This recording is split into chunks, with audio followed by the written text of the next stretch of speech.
Okay, so we're here on the Evolve Health and Performance podcast, and we've got ops manager, head coach, and a bit of everything, Tyler, joining us today.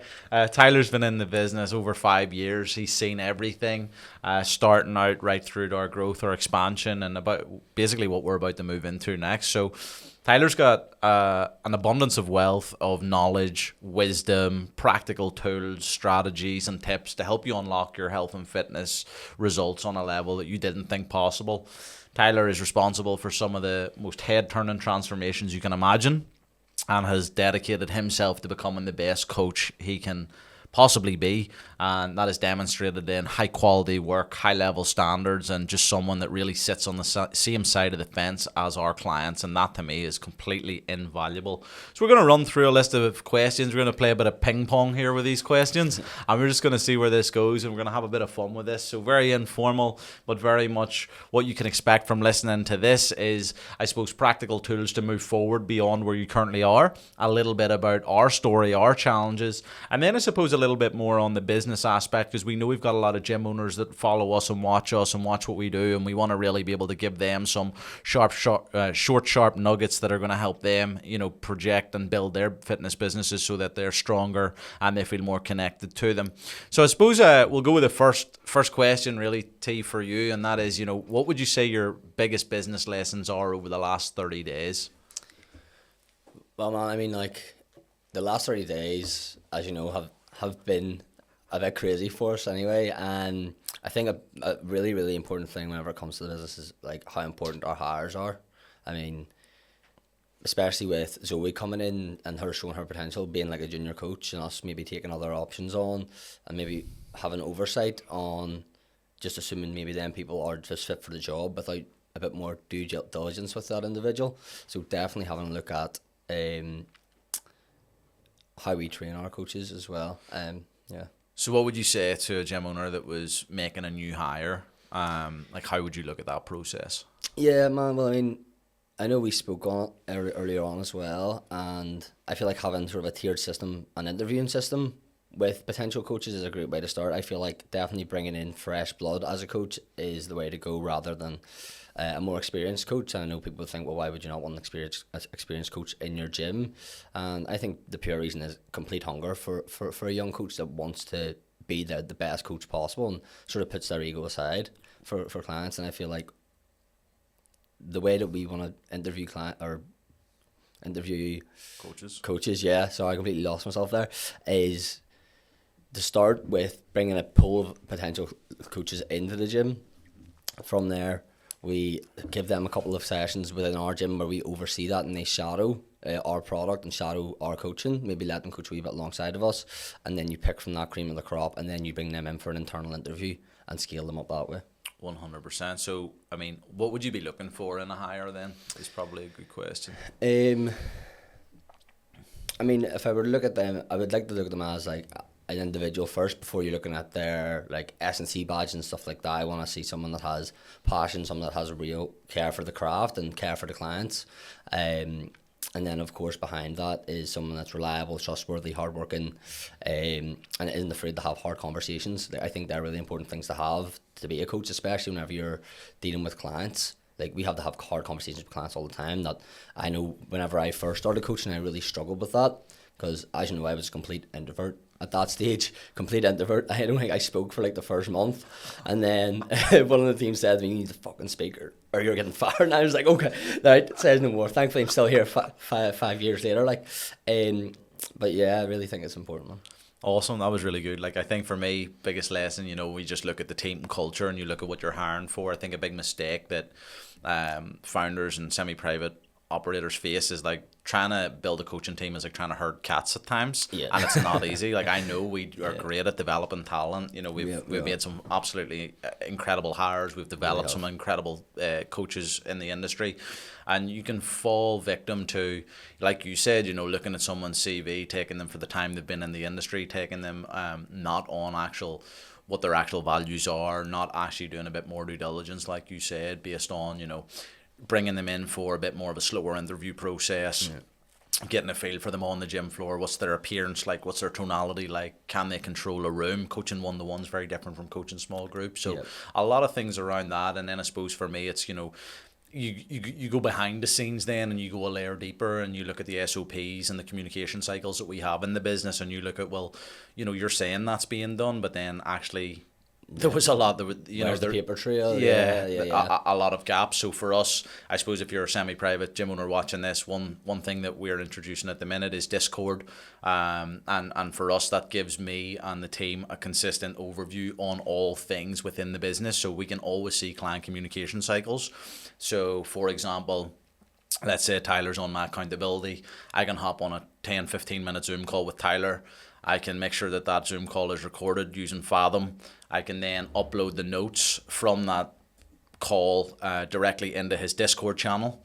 And if we build 12 months of this, and let's say my role changes in the business and I need to move into, a second facility, a third facility or something like that, well, for me to pass off that accountability, I can take 12 months of comms, Tyler's wins, Tyler's challenges, Tyler's lessons, upload that into AI, get a full report, and be able to provide like a really high level handover to the next coach coming in. So I think, a lot of things we'll talk on AI in this, but I think with AI, the business that is using it versus not using it is the business that's going to excel and provide the best value. So that's a kind of two lessons in that. So what would you say, Tyler, if I asked you then biggest client lessons, like over even beyond 30 days, just over a lifetime, like what have your biggest client lessons been? I think sometimes coaches love coaching clients the way that they train. I feel like that shoe doesn't fit for very many people, especially like unless you're a very, very niche, say you're a high level athlete that's a coach that only coaches high level athletes, maybe that'll work quite well for you. But for the majority of successful coaches, they're general pop coaches, and there's a lot of bodybuilders out there that want to train 50-year-old Sally next door like a bodybuilder, and it just breaks them. And like people like that's where retention's an issue, I feel like, for a lot of coaches, because they're just throwing training at people the way they would train, and it's not going to rub them the right way, and people will struggle to get results on that. And especially if you're expecting your clients to train like a coach, these people have like families, full-time jobs, things like that they maybe don't take into consideration, that causes burnout in a client and makes them walk away. 100%. I think that leads to like a level of resentment inside the facility or on the actual coach. It's like this in general. Because if they constantly are in the gym being beasted, then psychologically, if you're going into a gym session feeling overly tired, it's so much easier to cancel that session the night before or the morning of, especially if you're associating every session you do with being beat up, feeling sore for a couple of days, and just not actually having fitness slot into your life to complicate it, or to complement it more actually complicates it. So that's a really good point. The reality is, if you can get into the gym 2 to 4 times a week and you've got a busy family, you can absolutely make a huge return on your health and fitness. You don't need to be on a Stairmaster for 45 minutes a day. You don't need to be basted training like a bodybuilder to get a tangible return 100%. For your time in the gym. That's awesome. So what's the true pain we get our clients away from? Like, if you were to say, like, these are the 3 reoccurring pains that we see day in, day out. Honestly, like with the general pop, like, and the demographic that we coach are mums and dads, 35 plus, really. I think our oldest client is 67, I think, Yvonne or something. Yeah. And she's absolutely smashing it too. I think she deadlifted like 55 kilos today. It's crazy. Yeah, that's mad. Unreal. I think we're taking them away from the pain of like that constant lack of energy that they have, even for their family, for their job, having everything that stacks up. We take them away from that. We give them a new lease of life with that. And typically with people that feel like that all the time, and they do come to us, they really lack structure with their life externally from the gym, I feel like we don't just coach people how to train and lose weight, we also help them how to build new identities when it comes to outside of the gym. Like most people that come just like Paul, for example, who dropped 50 pounds or something, or they dropped somewhere around 50 pounds and completely changed their life, and like them guys are winning. They're winners, man. And I think the big thing that you landed on there, and I think we'll touch on it later in the podcast too, but like for me it all does come down to that identity. Like when you see yourself as more than you currently are, when you create this picture in your head of a better version of you that exists, but you just haven't been able to tap into yet. And I think this is where we come in, and this is where we do a really good job of helping people get out of pain, because we just get really clear on the goals that our clients are actually want to pursue that are going to help them unlock that identity. And then from that, we just layer in the behaviors to support the goals to create the identity. And that for us, creating a new version of you is consistent with new identity, goals that pull you forward, and behaviors that match the goals. And I think that's huge. I think you also touched on it there. People come in feeling like they've got no energy, feeling like they're not comfortable in their clothes, which is affecting their confidence, which is leaving them feeling more irritable on a daily basis. The relationship with themselves isn't that good because they know they're capable of more, but they just haven't found that structure or that cohesive unit to help support them to actually grow and get better. I think that's where we come in. I set Evolve up because I always wanted to be the gym for people who don't gym. And for me, that is driven by mission, that is driven by values, that is driven by an identity that I have for myself as a founder. That's why there's no mirrors in the gym, there's no egos. Everyone in our gym looks quite similar. And that's why it works. The culture is... The desired behaviour is normal behaviour in our facility. It's normal for our clients to train 2 to 4 times a week. It's normal for our clients to socialise with each other outside the gym. It's normal for our clients to be able to have a glass of wine if they want it, go for a meal with their spouse if they want it, have an ice cream with their kids if they want it. And I think that is what encompasses a really healthy relationship with your health and fitness, rather than being that all or nothing. I did this thing.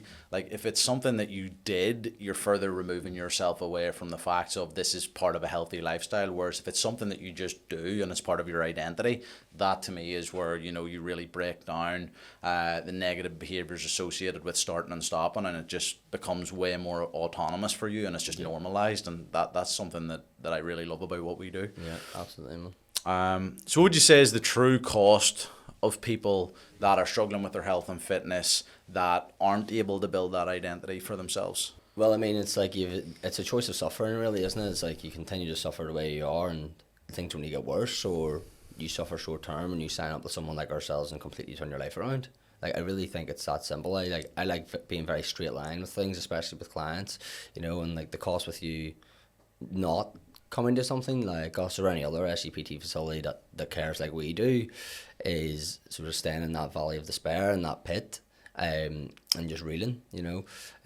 I feel like whenever people are on the fence with doing something like this, they've been thinking about it for a very long time. And if you look back them 3-6 months that they were on the fence that entire time, I guarantee you they've been on a hell of a lot longer, and they've only got further and further away from where they want to be.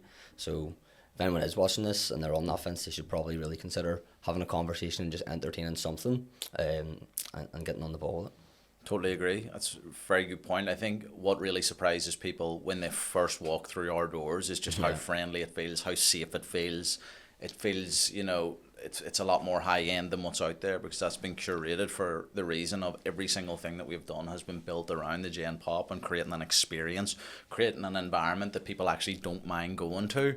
And this again further builds adherence, builds buy-in, and this, when you have a facility that you actually enjoy going to, the longevity of your health and fitness is so much greater. Like, we've got clients come from all over Northern Ireland that have been with us 8 years, 9 years, 10 years. It's that speaks volumes about the product. We've got clients and gym owners that come from all over the UK, Dubai, all over the world really, to come and see our facility and understand how we do things, from our work in the consultancy space as well. So, we take great pride in our evolution as a product, and one thing that we've always done is pour back into the facility to create that environment that's purpose built to pull people forward.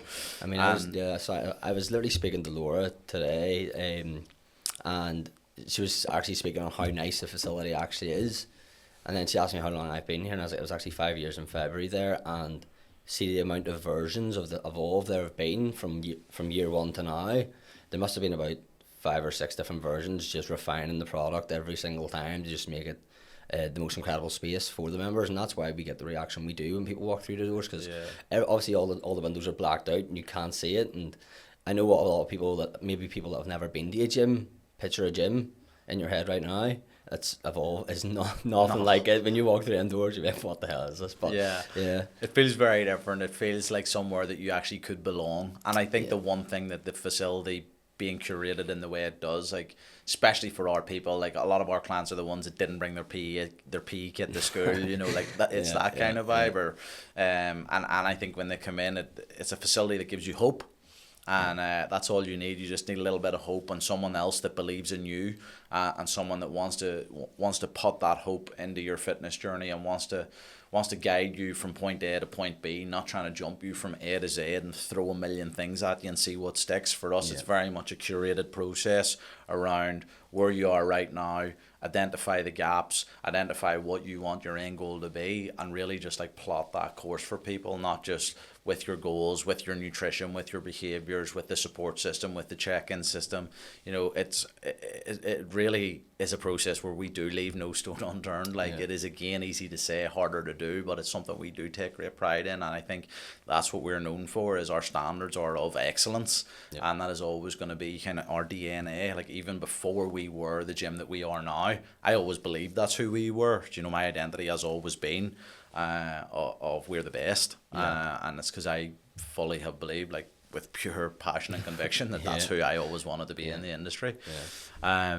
So what would you say is the reason that clients, before they get to us, who a lot of the time we hear, you know, I've tried everything and just keep failing, what would you say is the reason that most people fail? I feel like a lot of people that have tried and failed and had that stop-start cycle, most people that have came to us from no training background haven't took the time to actually look at, like, what we've been talking about, like behaviours and their habits and their identity and what they're currently doing external to just what you're putting in your mouth, you know. And that takes a lot of deep work, whether that's going into some books, whether that's in podcasts, whether that's actually hiring a coach. When it comes to the nutrition side of things, I feel like your environment's a massive key factor too. You know yourself, you deal with plenty of the clients where it's not necessarily, well, it is obviously there on their terms as well, but when they have a spouse or kids, it's very easy to sort of palm it onto them too. And I feel like whenever you have a conversation with clients that are in that situation and put the ownership on them, which is once again one of them uncomfortable conversations you have to have with the client, it really shows them the light of, like, there's no one can do this but you, you know, and we want to help you. So I think there's a thing where taking plenty of ownership for where you're currently at right now, and also taking ownership for where you want to be, and that's completely your choice. Yeah, that's awesome. I think there's two sides of that coin. You know, you can keep pointing the finger at your spouse for bringing the pizza in the house. You can keep pointing the finger at the kids for needing having snacks in the house or whatever. But ultimately, it's probably you that buys them snacks, and ultimately, it's probably you that's eating that pizza, and you're not exactly being pinned to the bed and being force fed it. I would hope not. So I think it comes down to having a level of ownership on your choices and making sure that the choices that you're making on a consistent basis are in line with the person that you actually want to become. And you have to get comfortable with, you know, to actually effectively build a new character. There's going to be sacrifices that you need to make, and you have to be willing to be open and honest with yourself about what them sacrifices are going to maybe need to look like. It does not certainly need to be a doom and gloom process, but you certainly need to, you know, attach to the reality of the situation. If you're currently carrying 4 or 5 stone overweight, that you don't want, and it's making you feel like a lesser version of yourself, it's absolutely within your control to move beyond that. And you don't have to you know, run yourself into the ground in order to make them changes. You don't have to go on this really low calorie diet and cut all the bread out and cut your favorite foods out and cut your friends out. You don't have to do any of that. You just need to commit to getting in an environment that actually supports you, that you enjoy going to, and most importantly, you know, following a training program that doesn't actually leave you sore for 2 weeks at a time is a much easier way of doing it. And I think a lot of people associate transformation with this brutal process. Of course, there's going to be a level of sacrifice, but I would have you consider it's definitely not what you think it's going to be. So this is a great question.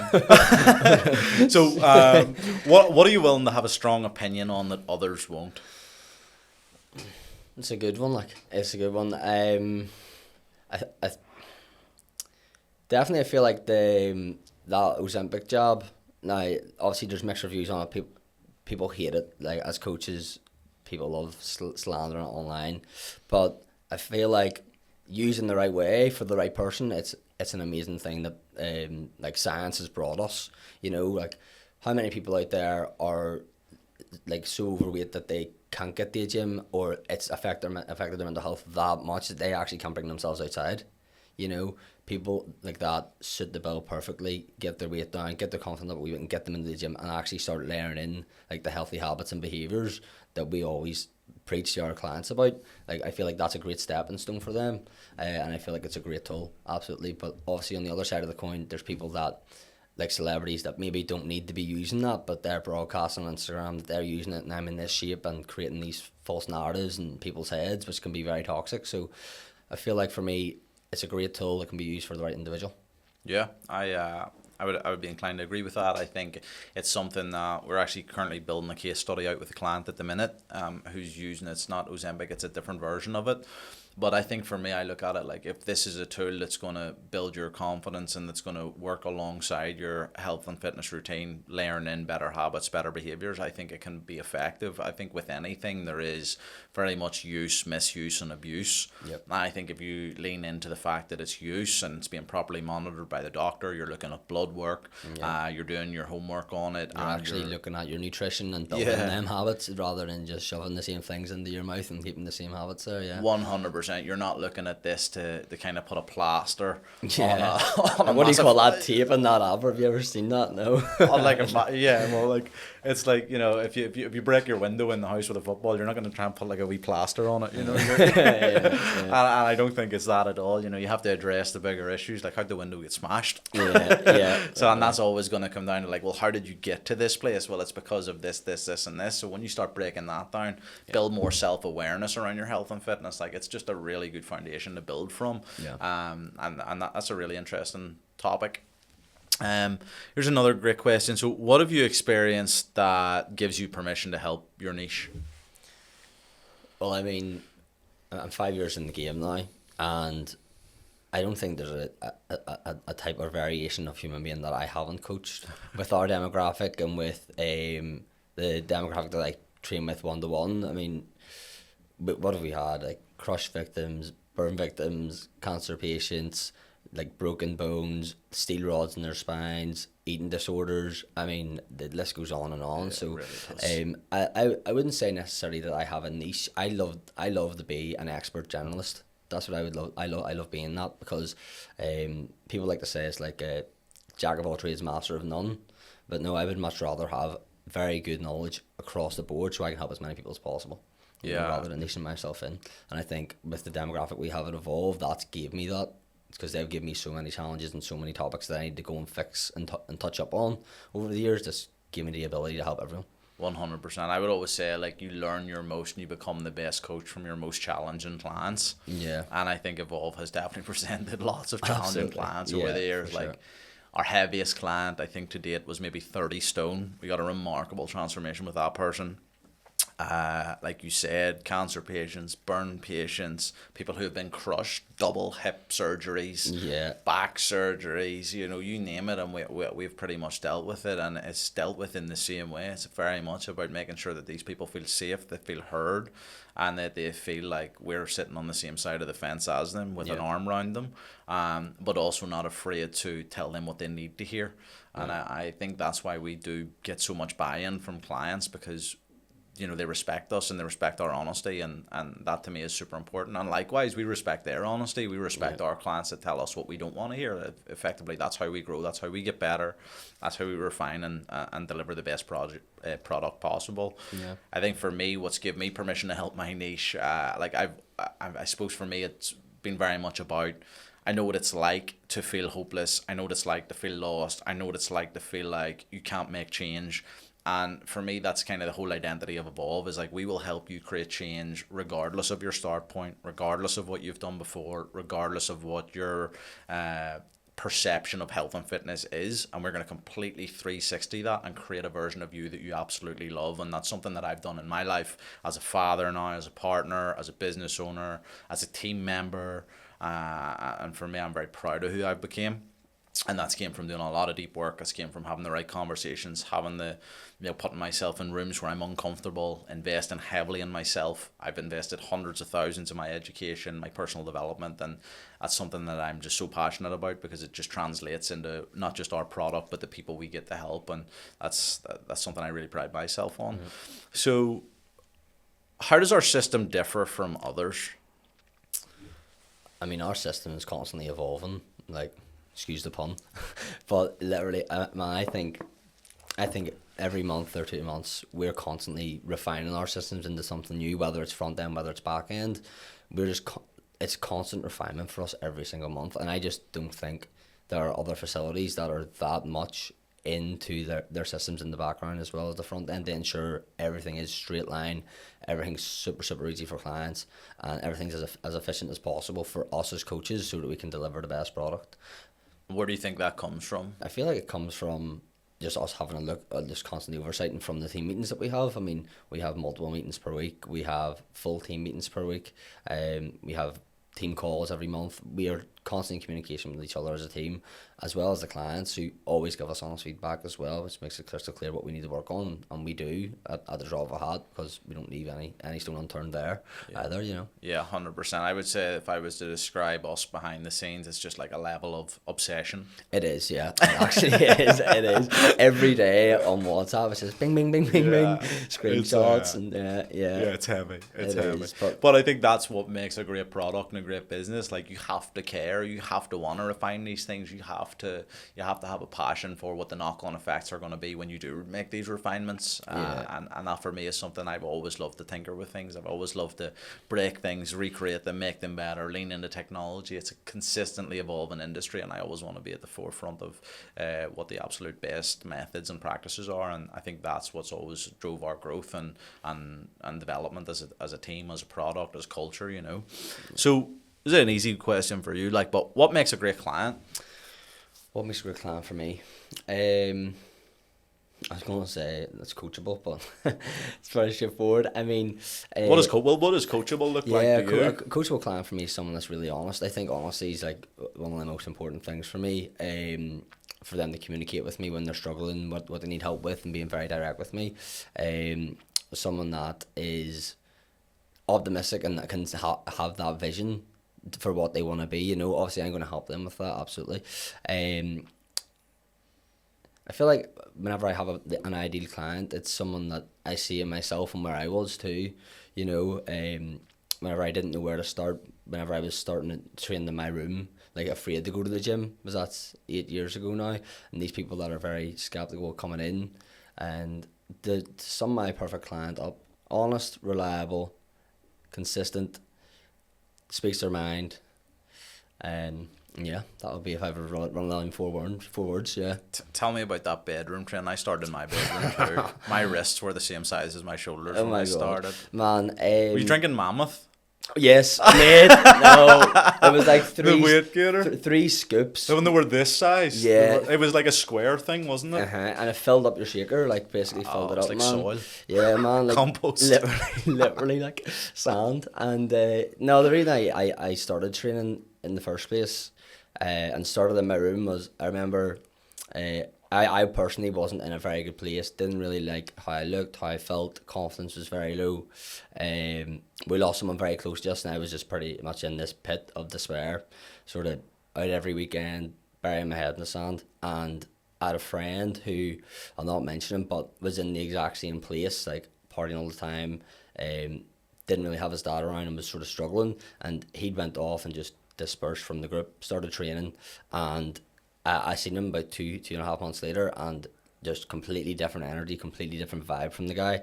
And I was like, what the hell are you doing, man? Like how have you been? He's like, oh, well, I started training there. And nice. I was like, right, okay.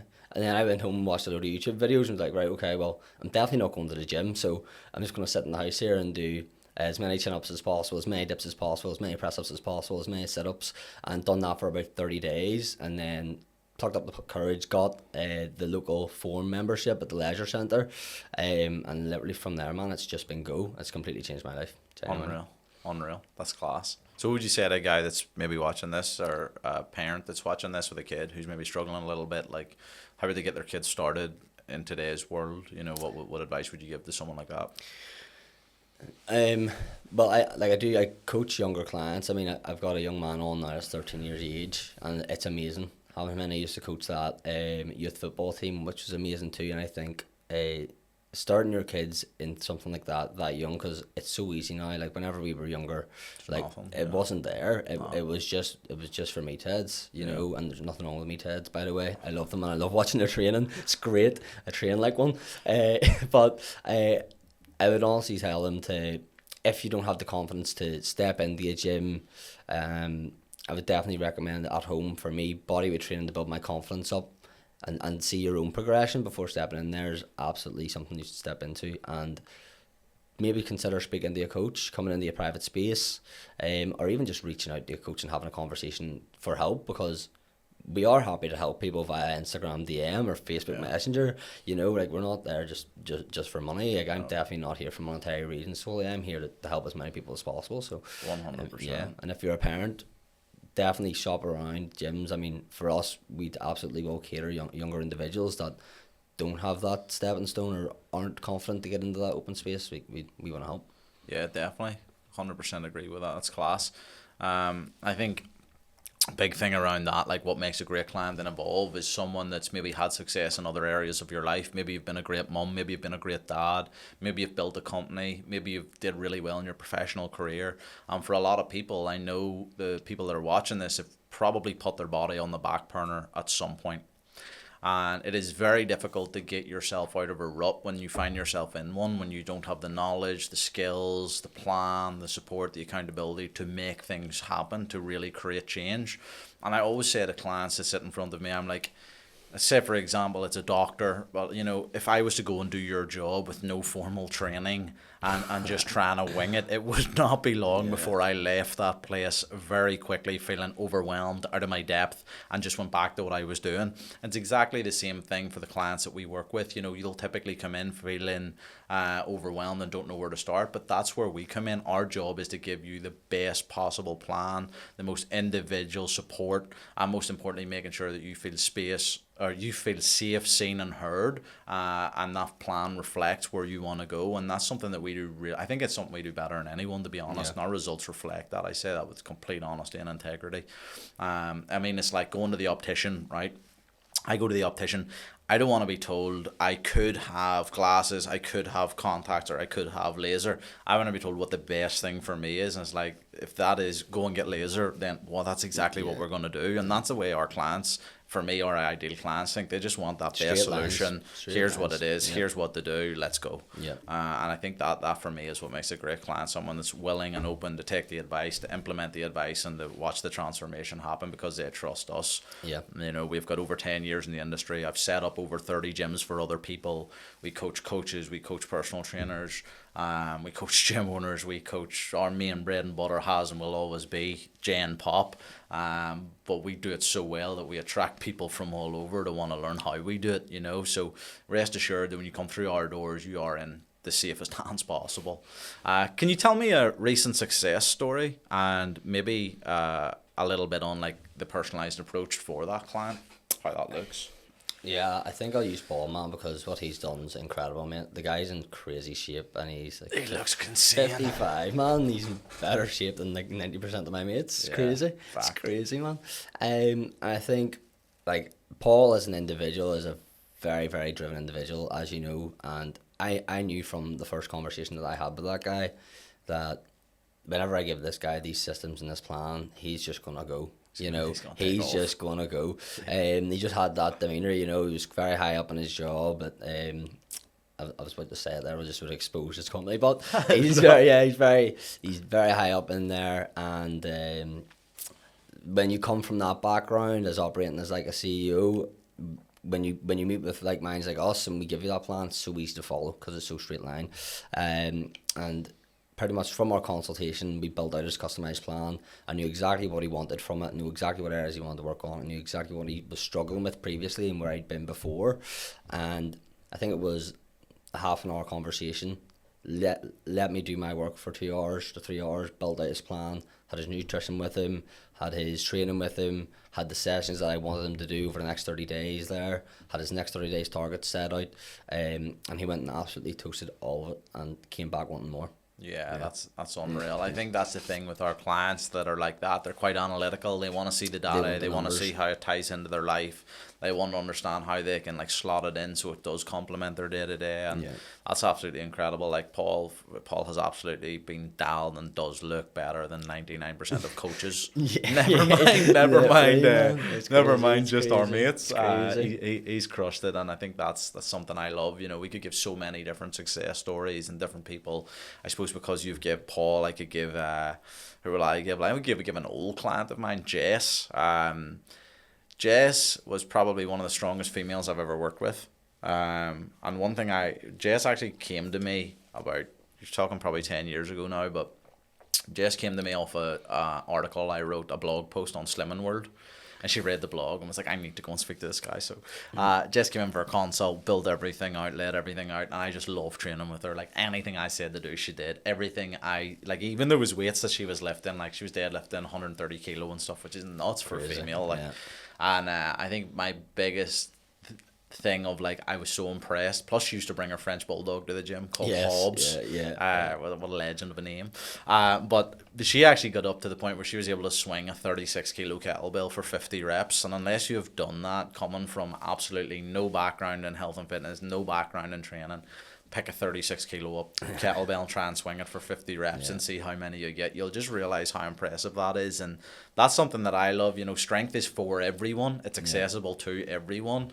And I think just being able to show her just how much more capable she was than what she thought she was, it just filled me with pride. Every session we were just getting after it. And that's something that I absolutely love. I love still being in the trenches. I'm a coach first, always will be. I think that's something we do really well on the gym floor too. With our demographic, it's just like unlocking potential for them, like things that they can't even fathom. Like people looking over other people's business and being like, oh, geez, I wish I'd be able to do that. And it's like 2-3 months later, they're there. Well, that was like Paul on the pull-ups. Like I remember Paul's like one of his first sessions, there was like a couple of our guys, I think it was Martin and Sean, were doing weighted pull-ups or chin-ups, and I had Paul doing ring rows. Hated it. And he was like looking at them being like, fuck, how'd I get there? And like 2-3 weeks ago, Paul did a 30 kilo chin up for 1 rep. Like weighted, 30 kilo weighted. Like that's insane. There's people watching this that have trained for 5 years that haven't done that. He did that in 7 months. And when Paul started, he was here. Paul now looks like he's photo shoot ready, you know. Literally. That's the best thing about it. I think he done like 65 unbroken press ups or something. Yeah, that's insanity. Plus he still eats ice cream with his granddaughter. Loves a red wine. Which is an absolute flex. You know? So how do you stay motivated, and how would you say you keep our members inspired? How do I stay motivated, like personally, to do my job? Well, business, fitness. Yeah, so fitness wise, I feel like just trying to be the best role model I can for like the younger generation, and also just trying to keep myself aligned for whenever I do have a young cub come along, and just become the best dad possible for them. You know, I don't want to be that dad that sort of lets himself go in the run up to the pregnancy, over having the child for a few years, and then being like, geez, look where I am now, I have a lot of work to do, and then trying to work back into that. To keep myself motivated and inspire the members and the team. I mean, I love what I do, man. Do you know what I mean? There hasn't been a day that I've woke up that I've been like, oh, I have to go to work here. You know, like I've never felt like that. You know, I've woke up and been looking forward to seeing everybody on the gym floor. So I feel like whenever I come in, whether it's cheeky to say or not, I know that my energy is going to be there to inspire every member in there, because they know that I want to help them. I want to coach my fucking ass off with them and see that progression. So I feel like the members inspire me and motivate me. Yeah, you know, 100%. Yeah, definitely. Like if they're willing to be in the gym at 6 a.m, they're going to get the best coaching session they deserve. They've earned this. They've earned the right to get the best version of you, irrespective of anything. I think that's so true. Like I think they do. There's a level of the standards that our members have translate into the coaches. You know, it feeds down. Not only do we have high standards for ourselves, but they have high standards for themselves. So we can't let ourselves go because we can't let them down either, you know. And I think it's that healthy environment. You know, it's not all flipping rah tune on rice. That's absolutely not what we do, but just the intention is always there to show up consistently, regardless of how you feel, regardless of what's going on. If you're feeling overly stressed, do not worry about it. We're going to pull the session back, but thanks for being here. You're feeling good, we'll get ready to go, because we're going to go. And that's something I love about our culture. Like every session, it's one thing I can say, that everyone leaves feeling better than when they came in, and that to me is just everything. Right, let's get into some I suppose some business nugs. So what's been the biggest challenge running a semi-private gym? I think a lot of it hasn't actually been, I think it's been navigating team and navigating individuals, and like making sure there's oversight on everything. But we've been refining that more and more here month on month with all the systems that we've put in. But if we're looking back there maybe a year or two ago, I think that's definitely where where we were struggling, and I think if I were to take a lesson from that is to maybe outsource, which you've been doing for the team, which is amazing work. Like, who have you worked with? JC, Alan Crossgrove, Phil Graham, like the best of the best, and bringing that stuff back from Power Room and from Authority Network, that's giving us everything we need to make sure we're 10 steps ahead of the competition, and that means we're 10 steps ahead for our members as well. Yeah, 100%. I think that's the big thing. Like, biggest lesson is also the biggest Investing. challenge. Yeah, I think you don't know what you don't know, and I think one of the naiveties that a lot of semi-private owners have is the fact that they don't know it all, and they certainly aren't aware of how to run a business. Whereas, like, from the minute I got into gym ownership, I knew I was no longer a PT. People think it's an extension of personal training, and it definitely isn't. It's a whole different wheelhouse of skills. So for me, it was like, get my original mentors, go from there into the next program, which was then working with JSC. You know, I flew JSC out twice to see me on an individual basis, plus I've been to see him multiple times. Flew Alan Cosgrove out, you know, who's the OG of the OGs. That's who JSC learned from. And I still had a call with Cosgrove last week. You know, that relationship is solidified. It's going nowhere. He's an absolute someone I admire. I have nothing but respect for, and also the fact that, you know, he invited me to speak to his private mastermind for someone that's got the reputation that he has, that's built, you know, one of the most profitable gyms in California. You know, that to me is everything, and the impact that he's had and who he is as a man. It's just phenomenal to have them relationships. You know, I remember looking at his website and Jesse's website before we even had one, being like, I'm going to be one of these guys. And then, you know, you look at Phil Graham, and, you know, that's someone that completely changed my life. When I first met him, I was 19, making all the worst decisions possible. And that's someone that I suppose came into my life as a bit more of a father figure that set up, you know, how to operate, how to think, how to perform, how to look after community. He used to just let me go and do what I needed to do. JC will tell you, like, I'm probably one of the fastest implementers ever. And then I'm like, right, what do I do now? I found it very, very hard to sit still. I even remember joining Power Room, like, and we were at the big event in Dublin, the best venue ever, the biggest names in fitness in there. And having the relationship I've had with Phil, I'm pretty sure I could have got away with not paying for that program. But because of me, I feel like you always need to have skin in the game. And, you know, 100%. He was very much, aren't you sure you want to do this? And I was like, we're fucking doing this. And I always said, like, from that day, I was going to speak on the stage. And it wasn't long after that, I didn't only present to the gym owners in the program. I brought loads of gym owners in. I've spoke on stage many times. I'm now inside and heavily involved in the company.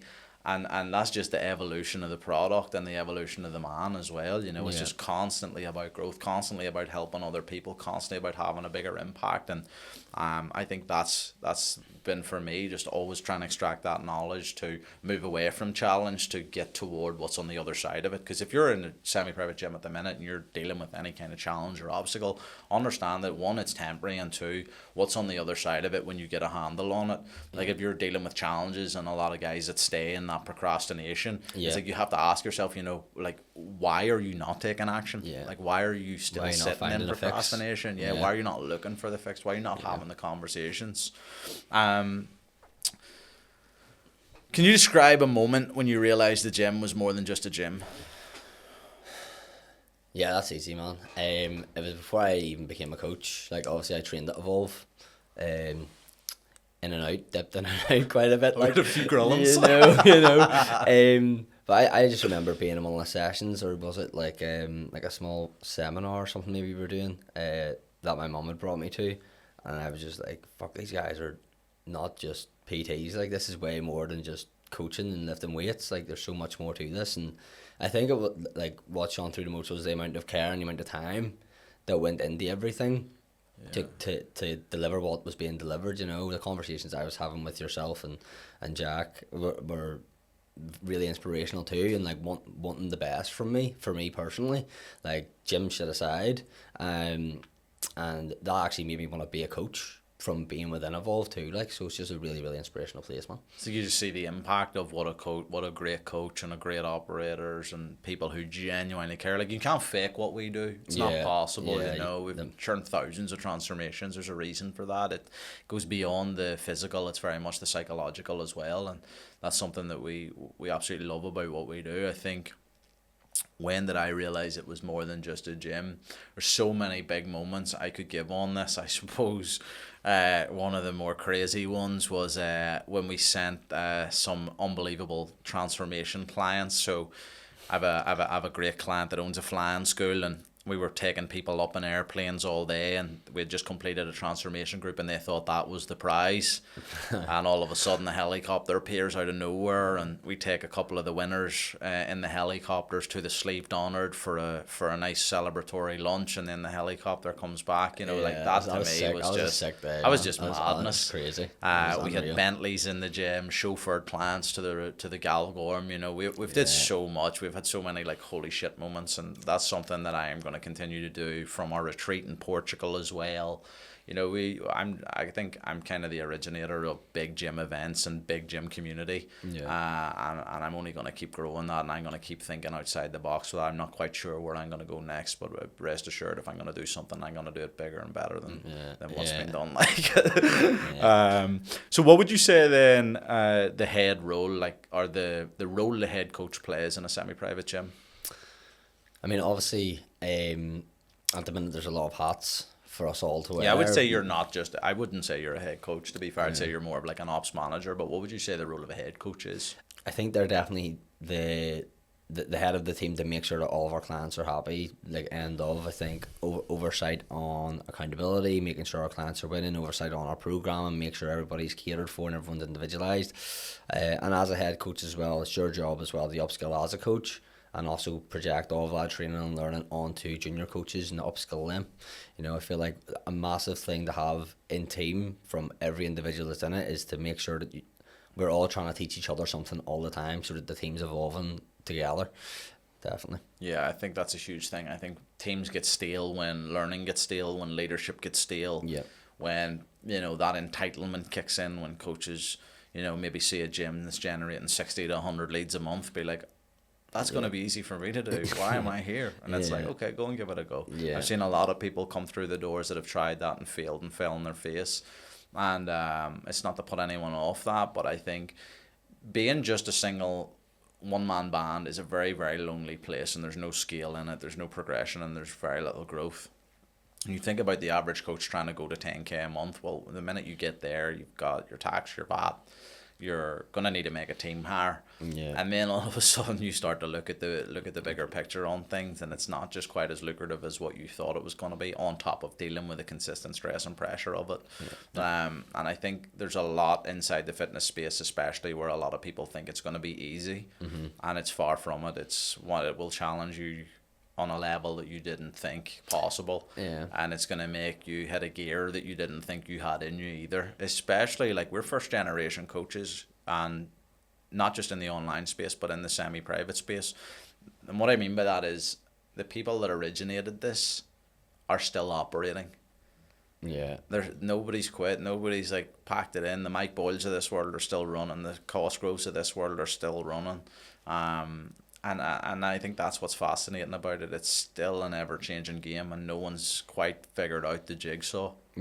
Which is quite cool. That's why I like consistently building it. I think it is like SGPT is just constantly evolving still to this day. I mean, there's so much more, and then with all like AI and everything being incorporated to it, which is very interesting. If used in the right way, it can make amazing products. But I know for a fact that coaches are going to ruin their business trying to rely on AI too. So I feel like it's something that's, if you are thinking about considering using it, is putting the time in, putting the investment and money into actually understanding how to operate it correctly, instead of just typing into ChatGPT and copying and pasting shit, because I know there's people that's doing it. You can see it in people's content. Like, you have to understand how to train it, how to build it, how to leverage it ethically. And I think that all comes down to being a good human being and a great coach that knows his stuff.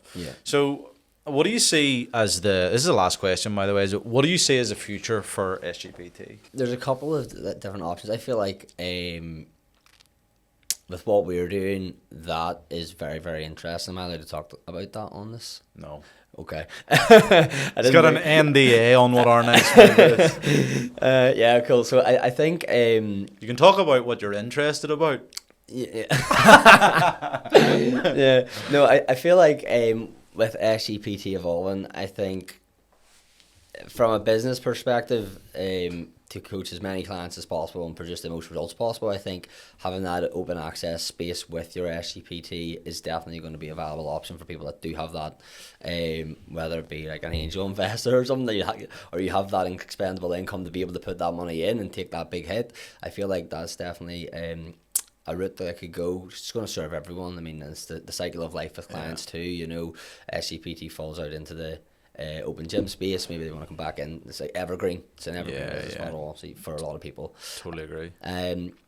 Obviously we spoke on AI there, and I feel like when you're serving mass clients and you want to deliver a very straight line, concise communication channel with someone and make sure that everything's covered, I think using things like Fathom and Zoom, collaborating them together and collaborating them with a trained AI that's trained by the team is going to deliver an amazing product for people in the future as well. 100%. I suppose for me, being one of the first semi-private gyms to really push and scale and grow this thing over many years, I think what I see a lot of the guys that are popping up now, they're quite naive to what it actually is. And I don't say that in a derogatory form. I say it in the form that a lot of the gyms that open now have now branded themselves as High Rocks gyms, right? Yeah. My thing is, there's no way you got into this industry to become a High Rocks gym. There's no way. There's no way you did your PT course. There's no way you took the lease on your building to become a High Rocks gym. And this to me is where the wheels are going to fall off eventually, because one, you jumped on a train to make quick cash because that's effectively what it was, irrespective, because again, it's not within the mission and the values of why you started. So it's just been this trend that you've jumped on. So as time goes on, as you hit year 2, maybe not year 2 because everyone's still like buzzing, it's a new facility, everyone's supporting it very much so. Once you start hitting year 4, 5, 6, 7, that's when you're going to start to see problems. That's when you're going to start understanding how important mission is, how important vision is, how important values are, how important lead generation is consistently, how important paid media is effectively, how important having a sales process and a great sales team is. Because here's the deal, guys, if you're at year 1 with 100 members, year 2 60% don't renew, year 3 60% don't renew, year 4 60% don't renew, all of a sudden you have a seriously difficult situation on your hands where the skills that you haven't learned and the investing that you haven't done because you've just been pulling money out of the business, like the first 3 years, that money is not yours. That's one thing that I did. I saved so much money to make the moves that we needed to make, like being able to purchase our building, being able to, do the big reinvestments that we've made in the facility. That's all happened as a result of just banking as much cash as possible, because I've always had a vision to create that space, because I've always had that vision of impact for Gen Pop and creating that kind of 5-star hotel. Like that's always what I seen. Next, moving into what we're where we're about to go with these things, like I've always said I want to be the Ray Kroc of the fitness industry, which is the founder, the McDonald's guy. So I just want to keep pushing and scaling and progressing with that. But I do think it's important to make the gym owners aware of like the challenges that they'll face down the line, especially again, like being a dad of 2 now, like I've got 2 young girls under 3. Your level of operating needs to completely change. Your level of leadership needs to completely change. Your level of systems behind the scenes needs to be completely dialed. So all these things definitely help you grow and evolve as a founder, but it also makes you hyper aware of where the gaps are in your business, in your leadership, in your communication cycles, and even inside media. Like I've been running paid ads for like 10 years now, whereas a lot of people haven't even started yet. And it's only going to get more expensive, and it's only going to get more competitive. 100%. So these are things that I would definitely have people keep a close eye on. But man, that was absolutely epic. I think we crushed that. I hope we did. That's my first I appreciate podcast, guys. So cut me some slack.